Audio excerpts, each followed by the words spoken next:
कहा था न खाऊंगा न खाने दूंगा, निश्चित रूप से इस बार भी हरियाणा में 10 के 10 कमल खिला करके और भारतीय जनता पार्टी अपना फर्ज पूरा करेगी। हमने 9 सालों में जो भ्रष्टाचार का एक बोलबाला था, भय का एक वातावरण था, दुष्वृत्तियां जिस प्रकार से आगे बढ़ रही थी, उनको सबको ठीक करने के लिए यहाँ की जनता को बहुत राहत दी है।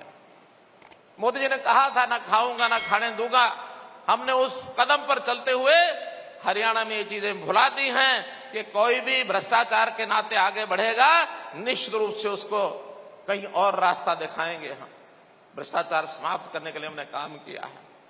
जहां तक गरीबों के उत्थान की बात है, हमने भी अंत्योदय की भावनाओं से बहुत योजनाएं बनाई हैं। हमने परिवार पहचान पत्र लागू करके और हर गरीब आदमी को सरकार की ओर से उसके घर में योजनाओं का लाभ दिया है। कोई उसकी समस्या होती है, उसके घर में जाकर के हल करने की बात हमने कही है। हम उसके फोन पर कोई ना कोई योजना का फोन उसको हर परिवार को चला जाता है।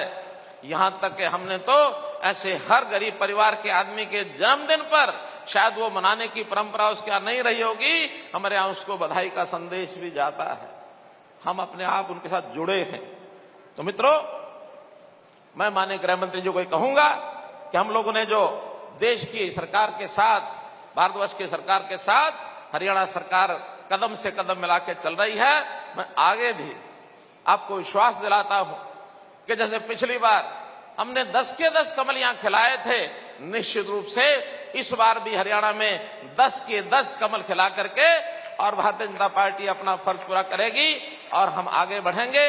केंद्र में फिर से अगली बार एक मजबूत सरकार तीसरी बार ये बनेगी, ऐसा विश्वास दिलाते हुए मैं आपका पुनः बहुत बहुत आभार प्रकट करता हूं।